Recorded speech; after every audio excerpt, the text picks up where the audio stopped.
میرے بھائی، قرآن مجید میں اللہ تعالیٰ نے نبی پاک صلی اللہ تعالیٰ علیہ وسلم کی بڑی شانیں بیان فرمائی ہیں۔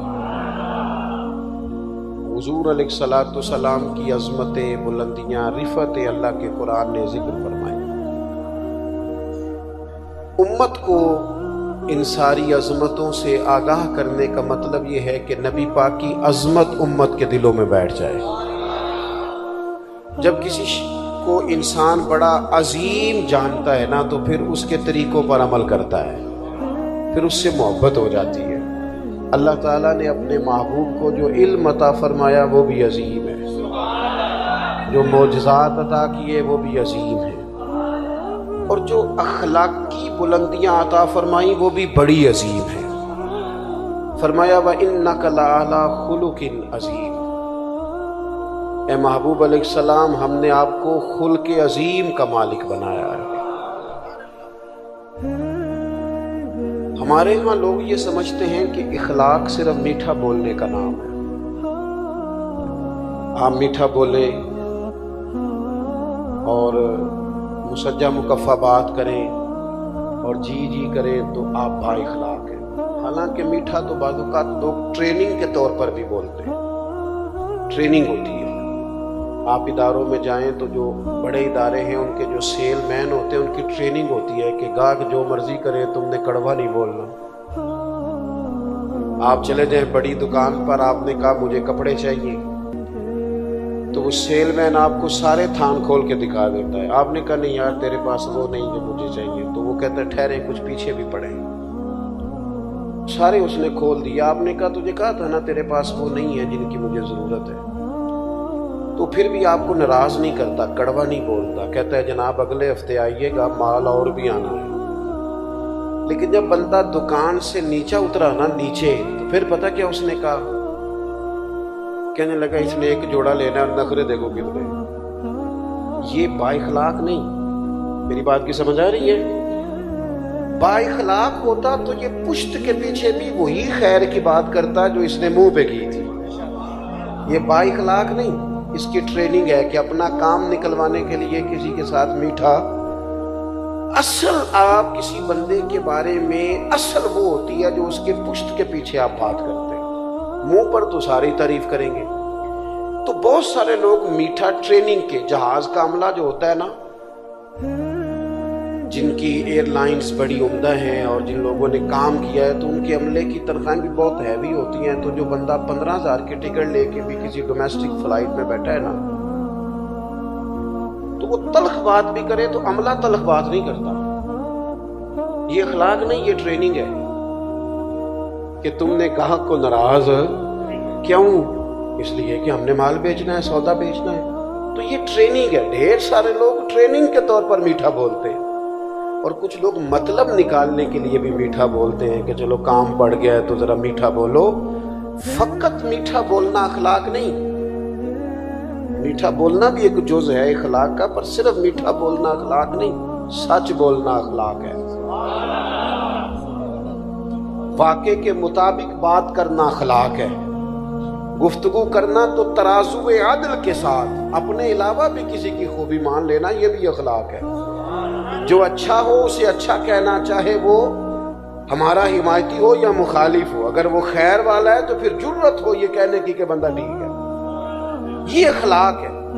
آپ کا صبر اخلاق ہے، شکر اخلاق ہے، جو اللہ نے دیا ہے اس پر گزارا کرنا، قناعت پسند ہونا، یہ اخلاق ہے۔ حرص سے، ہوس سے، لالچ سے، طمع سے اپنے آپ کو بچا کے رکھنا، یہ اخلاق ہے۔ عادات کا سورنا اخلاق ہے، نرا 2 4 5 باتوں کا نام اخلاق نہیں۔ میں نے کئی دفعہ کہا ہے، پھر کہتا ہوں، اللہ کا فضل ہے، میں نے بھی پگڑی باندھی ہے، خدا نے توفیق دی ہے شروع میں ہی، بالکل اس کو ایک دفعہ بھی داڑھی کو کٹوانے کی ضرورت ہی نہیں پڑی، شروع سے ہی اللہ نے توفیق دی تھی، شروع سے ہی رکھی ہے۔ لیکن سنت شریعت کو صرف آپ پگڑی داڑھی پہ بند نہیں کر سکتے کہ میں نے داڑھی رکھ لیا، پگڑی باندھ لیا تو کل دین پہ عمل ہو گیا۔ یہ سنت کی بڑے درجے ہیں، یہ اعلیٰ درجے، اس کی بڑی زیادہ اہمیت ہے۔ ہم بھی روز اس کی تبلیغ کرتے ہیں لیکن نبی پاک علیہ السلام کی جو سنت اور حضور کی جو ادا سب سے پہلے لوگوں کے سامنے آئی تھی، وہ تو صادق اور امین ہونا ہے، وہ تو صادق اور امین ہونا ہے، جس سنت کا لوگوں کو سب سے پہلے پتہ چلا تھا کہ سچ بولتے ہیں، دیانتداری کا مظاہرہ کرتے ہیں۔ میرے عزیز، آپ کا لب و لہجہ، آپ کا انداز، آپ کا لین دین ہمارے اس خطے میں نا بر صغیر پاک و ہند کا مزاج خانقاہی ہے، طبعاً مزاج ہی خانقاہی، بہت سارے علاقوں کا مزاج خانقاہی ہے، بہت سارے علاقوں کا، بغداد شریف کا مزاج خانقاہی ہے، صرف وہاں حضور غوث اعظم کی خانقاہ مقدسہ ہی نہیں، حضرت معروف کرخی بھی ہے، حضرت جنید بغدادی بھی ہے، وہاں حضرت بہلول دانا بھی ہے، مزاج طبیعت خانقاہی ہے۔ ہمارے بر صغیر پاک و ہند کا مزاج خانقاہی ہے، اس لیے یہاں پیر جس قسم کا بھی ہو چل جاتا ہے، جس قسم کا، چونکہ مزاج خانقاہی ہے نا، جس قسم کا بھی ہو وہ، کیونکہ پیر طریقت لکھا ہونا شرط ہے، چل جاتا ہے۔ مولوی صاحب نے نماز پڑھانی ہو تو چلو 10 صورتیں تو آنی چاہیے نا اسے، کچھ نہیں تو 10 صورتیں تو آئیں نا، لیکن پیر سے یہ بھی نہیں پوچھتے کہ تینوں کو 10 آندیاں نے کہ نہیں۔ ایک جگہ میں گیا تو میں نے ان سے کہا کہ یہ پیر صاحب، اب گفتگو ختم ہو گئی تو پیر صاحب دعا کر دیں گے، کہنے لگے ہمارے پیر صاحب دعا نہیں کرتے، تقریر بھی نہیں کرتے۔ میں کہ نو آندی نہیں انہوں کسی مدرسے پاؤ، آندی سے ضرور کرنی سی، مطلب کوئی کرائیٹیریا تو ہونا یار، اتنا زیادہ تو نہ اپنے آپ کو نیچے لے جائیں کہ کوئی حال ہی نہ ہو جو آپ جس کو مرضی آپ کوئی دنیا میں کرائیٹیریا مقرر کریں کسی چیز کا بھی۔ بڑے نے جی اب نہ نکالیے گا پیسے، اب میری بات سنیں، اللہ جزائے خیر دے۔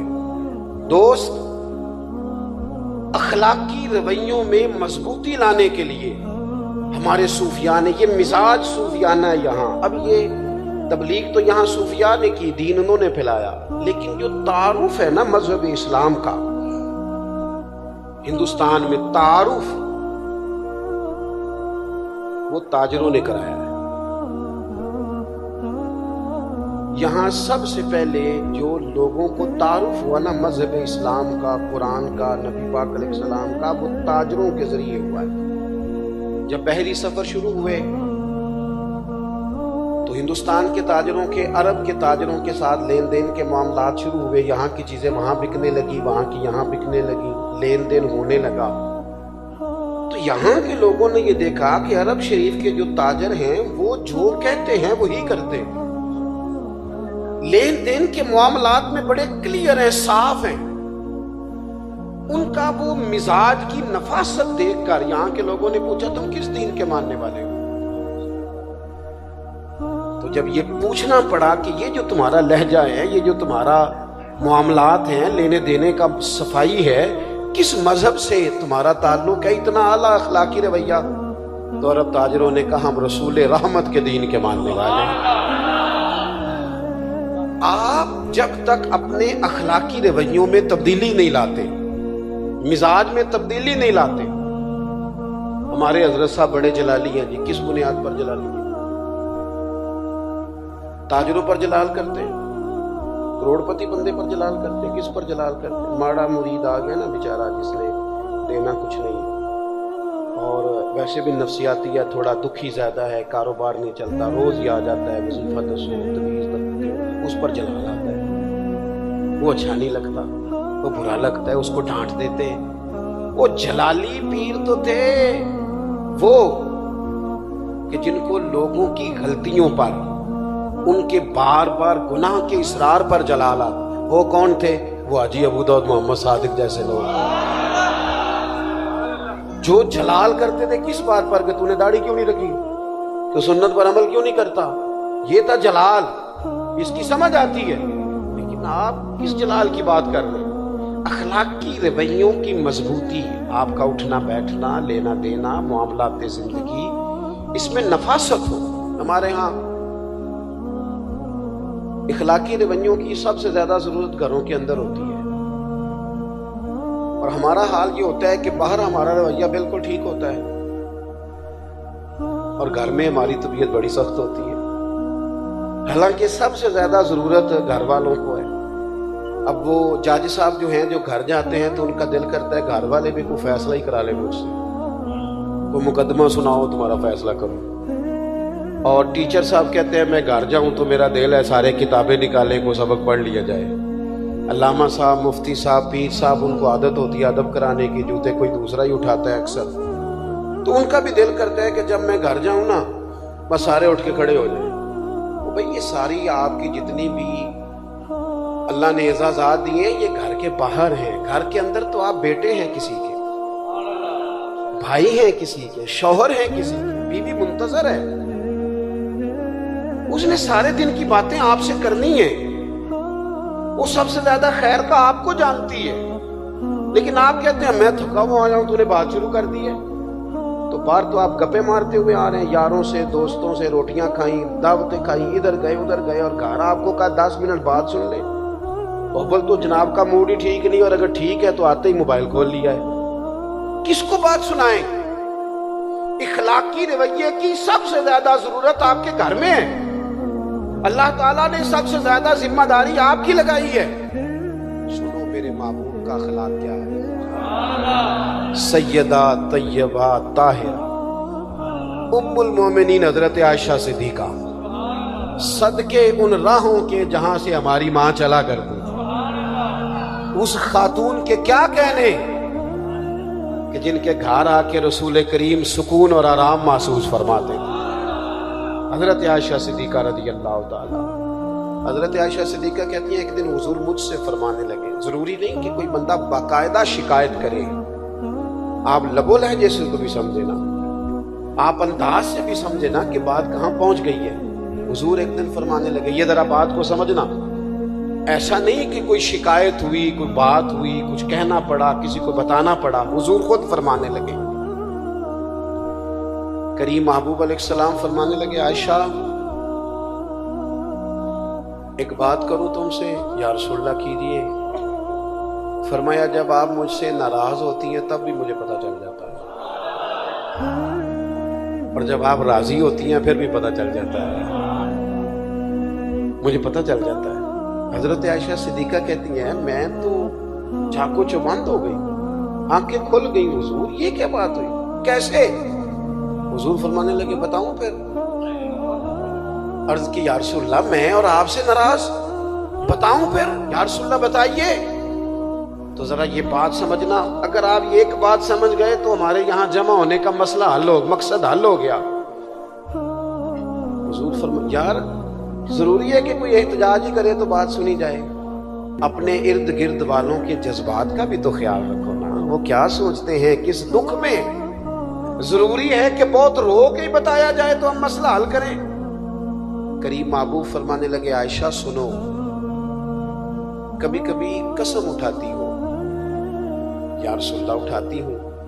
فرمایا جب خوش ہوتی ہو نا، مجھ سے راضی ہوتی ہو، تو پھر کہتی ہو مجھے محمد عربی صلی اللہ علیہ وسلم کے رب کی قسم، اور جب تمہارے دل میں کوئی بات ہوتی ہے تو پھر کہتی ہو مجھے حضرت ابراہیم خلیل کے رب کی قسم۔ سیدہ طیبہ طاہرہ حضرت عائشہ کہتی ہیں میری کیفیت یہ بنی کہ میں لبوں سے ہنس رہی تھی اور آنکھوں سے رو رہی تھی۔ کریم یہاں تک خیال کرتے ہو لفظوں کا بھی، جملوں کا بھی، یہاں تک حضور اس قدر گہرائی میں، حضور اتنا ایک باری میری آنکھیاں چوں اونا نے اتھرو پونجے سن، ہن تے چسکا پہ گیا رونے دا، تے ہر ویلے یا ہو زاری دا۔ کہتی ہے حضور سید عالم علیہ السلام کا وہ انداز کہ حضور قائل کر لیتے، محبت سے اپنی طرف مائل کر لیتے، لبوں سے ہنستی آنکھوں سے روتی، حضور اتنا خیال رکھتے ہو، جملوں اور لفظوں تک کا احساس کرتے ہیں۔ عرض کرنے لگی حضور آپ بالکل ٹھیک فرما رہے ہیں، لیکن یا رسول اللہ میری نا زبان سے آپ کا نام ہی جاتا ہے، میرے دل میں ہر وقت آپ ہی موجود ہوتے ہیں۔ یہ ہے اخلاقی رویہ کہ آپ کو احساس ہو۔ اور یار دیکھو جس بندے سے ہمارا 6 مہینے بھی تعلق رہے نا، کوئی نہ کوئی تلخی آ ہی جاتی ہے۔ یہاں میں نے دیکھا ہے مقدس ترین سفر حرمین کا، مقدس، لوگ بڑے شوق سے مل کے جاتے ہیں، وہاں جا کے شکوے کرتے ہیں ایک دوسرے کے، پہلی بات تو یہ ہے کہ مطمئن ہونے کو تو ہم ویسے ہی تیار نہیں، اور وہاں جا کے اب تو خیر ماحول اس طرح کا ہے، کئی سال پہلے کی بات ہے، حرم کعبہ کے سامنے دو لوگ اپنے ٹریول ایجنٹ کا شکوہ کر رہے تھے، سن لوٹ لیا اس نے۔ تو میں نے انہیں کہا کہ پہلے تو آپ یہاں شکوہ کر رہے ہیں اور آپ کو پتہ ہے جگہ وہ ہے کہ ایک گناہ کرے تو لاکھ لکھا جاتا ہے، تو یہ بات ہی سرے سے درست نہیں، آپ دیکھیں تو صحیح بیٹھے کہاں ہیں۔ اور دوسری بات یہ ہے کہ روز لوگ دھوکے کرتے ہیں۔ میرا تو جی چاہتا ہے جو رب رسول کی بارگاہ میں پہنچاتا ہے نا، وہ لوٹ بھی لے تو بڑا ہی اچھا ہے۔ کچھ 24 گھنٹے شکوے، میں ایک جگہ محفل نعت میں حاضر تھا، اب تو میں نے بچت کرا لی ہے، میں عشاء کے بعد جاتا ہی نہیں، اس لیے کہ کوئی کسی قسم کا نعت کا پلے پڑ جاتا ہے، بعد میں جواب دیتے پھرو کہ جناب یہ اس نے یہ کہہ دیا ہے، آپ بھی موجود تھے، لہٰذا ہم ویسے ہی بچت کرتے ہیں، دور سے اتقوا مواضعکم، تہمت والی جگہ سے ہی بندہ بچے۔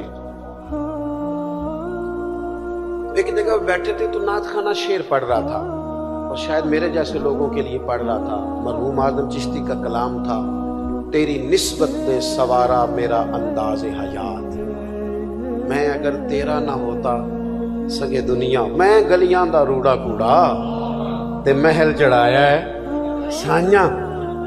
تو ذرا بات بن گئی، کچھ سخت لوگوں کی آنکھوں میں بھی آنسو آ گئے، تو میں نے ساتھ والے سے کہا کہ دیکھیں میں بھی کرتا رہتا ہوں کہ یار آپ لوگ کیوں پہلے ڈیمانڈ کرتے ہیں، کیوں پیسے طے کرتے ہیں، یہ غلط بات ہے، کیوں آپ یہ چیزیں، لیکن میں آپ سے عرض کروں بیچنے والے اتنے مجرم نہیں جتنے خریدنے والے مجرم ہیں۔ یہ تو ماحول ان لوگوں نے بنایا جو پہلے ریٹ لگاتے ہیں، پہلے ان کو پیسے دیتے ہیں پھر شکوے کرتے ہیں۔ کیوں آپ ریٹ بناتے ہیں، کیوں کہانیاں بناتے ہیں، پہلے سارا کچھ کرتے ہو پھر کہتے ہو بگڑ گئے۔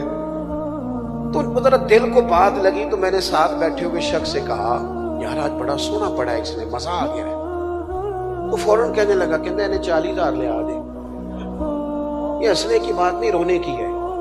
میں نے اسے کہا یار کو ہر وقت شکوہ ضروری ہے، کیوں دیا تم نے، کسی اور مفت والے کو بلا لیتے، محلے کے بچوں کو نعت نہیں آتی ان سے سن لیتے، پہلے دیتے ہو پھر شکوے کرتے ہو۔ اور میں نے کہا سن پھر آج اس نے نا میرے کریم رسول کا ذکر کیا ہے، اور اتنا سونا کیا ہے کہ دل کے جذبات آنسو بن کے ٹپک آئے ہیں۔ آج اس نے جتنا لطف دیا ہے نا 40 تھوڑا ہے، یہ تھوڑا ہے، زیادہ ملنا چاہیے اسے۔ بات دیکھو کہاں، وہ ضروری ہے کہ ہر وقت انسان کہیں اپنے اخلاقی رویوں کو انسان مضبوط کرے، اس کے لہجوں سے، اس کے انداز سے، اس کے بات کرنے سے۔ مجھے بتائیں نا، حضرت عمر تو کہتے ہیں کہ ہمارا دوست وہ ہے جو ہماری غلطیاں بتائے، جی جو ہماری غلطیاں بتائے وہ ہمارا، سانو تو کدے چنگا لگتا ہی نہیں، سوال ہی نہیں۔ ہم نے تو باقاعدہ بندے رکھے ہوئے تعریفیں کرانے کے لیے۔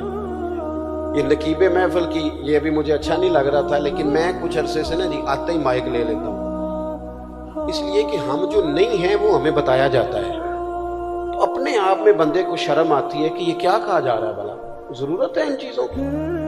اگر کچھ ہے تو وہ نظر آ جائے گی، لیکن یہ کہانیاں بنانا کہ فلانے صاحب آ گئے فلاں، کیا ضرورت ہے اس بات کی؟ کوئی حاجت نہیں، اس سے انسان کمزور۔ اٹھ بلیا، اٹھ بلیا، وہ چلو تھے وسیے جتھے وس دینی سارے ینے، نہ کوئی ساڈی ذات پچھانے نہ کوئی سانو منے۔ کبھی تو انسان نکلے نا کیمرے کی آنکھ سے باہر، وہ حقیقت کی زندگی میں بھی آئے نا۔ حضرت عمر رضی اللہ تعالیٰ عنہ بڑے آدمی تھے نا، پر یہ اخلاق ہے کہ حضرت سلمان فارسی ملنے آئے تو کہنے لگے میرے اندر کوئی غلطی ہے تو مجھے بتا کے جانا، سارے میری تعریفیں کرتے رہتے، یہ اخلاق ہے۔ تو حضرت سلمان فارسی کہنے لگے ہے نا غلطی آپ کے اندر، آپ کو نہیں پتا قحط پڑا ہوا ہے، لوگوں کو روٹی نہیں مل رہی، اور آپ نے سالن کے ساتھ چٹنی بھی رکھی ہوئی ہے، ایک چیز کھائیں، یا سالن کھائیں یا چٹنی کھائیں۔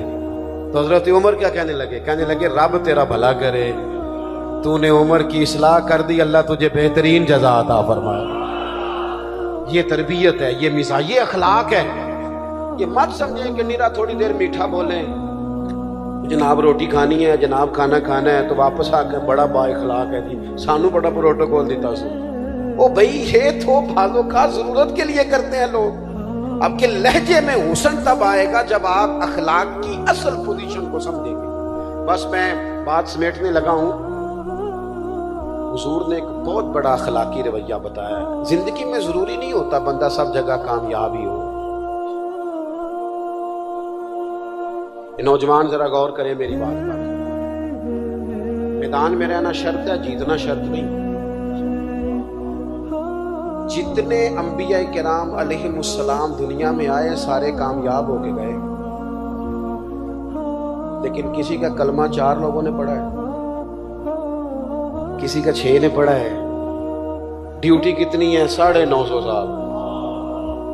کلمہ پڑھا 6 لوگوں نے، پر نبی کامیاب ہو کے گئے. کیوں؟ کہ رب نے جو ڈیوٹی لگائی تھی وہ ڈیوٹی انہوں نے پوری کی ہے. ان کے ذمے ڈیوٹی لگائی گئی تھی. ان کے ذمے ہزاروں لاکھوں کا مجمع جمع کرنا. کو نہیں سمجھ آئی آپ کو میری بات؟ ہم نہ جیتنا چاہتے ہیں، ہمیں لازمی طور پر نتیجہ اپنی مرضی کا چاہیے. اور نہ بھائی چھوڑ دے، نتیجہ اس پہ چھوڑ دے. جو لوگ سب سے پہلے جنہوں نے خون دیا تھا نا اسلام کی بنیاد مضبوط کرنے کے لیے، سب سے پہلا خون، وہ بدر کے 14 شہید ہیں. نام بتاؤ ان کے، بتاؤ نام کیا ہے؟ اسلام کا روب جو پوری دنیا میں بیٹھا ہے وہ بدر کے لوگوں کی وجہ سے ہے، جو میدان بدر میں گئے. وہ 14 لوگ جنہوں نے خون دیا، نام بتاؤ ان کے. نہیں آتے لوگوں کو. وہ اگر نام بناتے، تختیاں لگواتے تو کام نہیں ہوتا تھا. انہوں نے کہا نام اس کریم کا ہی جچتا ہے جس کریم کے سہارے ہم میدانوں میں کھڑے ہیں. ہم تو نہ جی کسی چکر میں ہیں. یہ اخلاقی کمزوری ہے. آپ اپنے حصے کی ڈیوٹی کریں، آپ ڈیوٹی کریں، اپنے حصے کی کام کریں. حضور نے صحابہ کو جہاں کھڑا کیا نا، حکمتیں نہیں پوچھی، انہوں نے دلائل نہیں پوچھے. یہ کام تو اس کا مطلب کیا ہے؟ غلام بھی کبھی حکمت پوچھتا ہے؟ غلام تو نوکری کرتا ہے. انہوں نے حکمت، یہ بڑا مزہ ہے. آپ کسی کی غلامی کریں تو پھر حکمتیں نہ پوچھیں، پھر دھیان سے غلامی کریں، توجہ سے غلامی. ہمارے ہاں لوگوں کو واضح حکم کا پتہ چل جائے تو پھر بھی تعویل کرتے ہیں، گنجائش نکالتے ہیں. پورا واضح حکم ہے پھر بھی گنجائش نکالیں گے. حضور علیہ السلام کے غلاموں کا کیا حال تھا؟ یہ ان کا رویہ تھا اخلاقی کا. نبی کریم جمعہ پڑھا رہے ہیں، خطبہ دیتے دیتے دیکھا ایک بندہ کھڑا ہو گیا ہے. حضور نے فرمایا بیٹھ جاؤ. سادی سی بات ہے. ابھی میں نے بھی کئی دوستوں سے اشارے سے کہا کہ یار بیٹھ جاؤ بیٹھ جاؤ، ماحول ذرا ٹھیک رہتا ہے. کریم فرمانے لگے بیٹھ جاؤ. سادی سی بات ہے. نام نہیں لیا اس نے، نام نہیں لیا. یہاں تو نام لے کے کہتا ہے نا والد بیٹا ذرا مجھے پانی پلانا، نام لے کہتا ابا جی چھوٹے کو کہہ دیں. حضرت شیخ ابو مرتعش ایک صوفی گزرے، صاحب رسالہ قشیریہ نے ان کا ذکر کیا. وہ کہتے ہیں میں حج پہ جا رہا تھا، میرا نفلی حج تھا، تو لوگ جمع تھے، نعرے شارے لگ رہے تھے. یہ بھی ایک باریک پہلو ہے اہل تصوف کے، ہیں اسے سمجھیے گا. میں تیار تھا، پھول شول تیار تھے، لنگ نفلی حج تھا. گھر میں بیٹھا تھا اور میں حضرت صاحب بھی تھا. یہ بھی بڑا مسئلہ ہوتا ہے، یہ بڑی بیماری ہوتی ہے. اللہ ماشاءاللہ کہتے میں شیخ بھی تھا. تو گھر میں بیٹھے بیٹھے نا میری اماں جی نے نا مجھ سے پانی کا گلاس مانگا. اب حج آج کل کا نہیں، حج عمرہ آج کل کے حج سے بھی لوگ بڑے پریشان ہوتے ہیں. کہتے بھی دیکھو جی بڑا تھک گئے. حالانکہ گھر سے گاڑی میں بیٹھتے ہیں، ایئرپورٹ پہ صاف ستھرے کپڑوں میں، جہاز میں کھانا ملتا ہے، وہاں نیچے اترتے ہیں تو پھر گاڑی کھڑی ہے. لیکن آپ پوچھ لیں ٹینشن بڑی ہے، پریشانی بڑی ہے، پتہ نہیں کس بات کی ہے، اللہ جانے کیا ہے. اس وقت آج کیا تھا، 6 مہینے کا پیدل رستہ، خود کھانا ساتھ لے کے جانا ہے، پکا کے کھانا ہے، خیمہ ساتھ ہے جہاں رات آئے گی لگا کے سونا ہے. لیکن لوگ جاتے تھے. شیخ ابو مرتش کہتے ہیں مشکل ترین حج، میری تیاری، نعرے لگ رہے ہیں اور پھول آ رہے ہیں اور حالات اور ہیں. گھر میں بیٹھا تھا، کل پرسوں میں نے حج پہ جانا ہے. میری اماں جی مجھ سے کہنے لگی پتر ذرا پانی کا گلاس تو دینا. تو میرے اندر سے آواز آئی کہ میں مثلا حاجی بھی ہوں اور میں شیخ بھی ہوں، تو پانی تو چھوٹا بھائی بھی دے سکتا ہے. کہتے میں چھوٹے بھائی سے کہا امی جی کو پانی دینا. وہ پانی لے آیا تو فوراً میرے دل نے مجھ سے کہا شیخ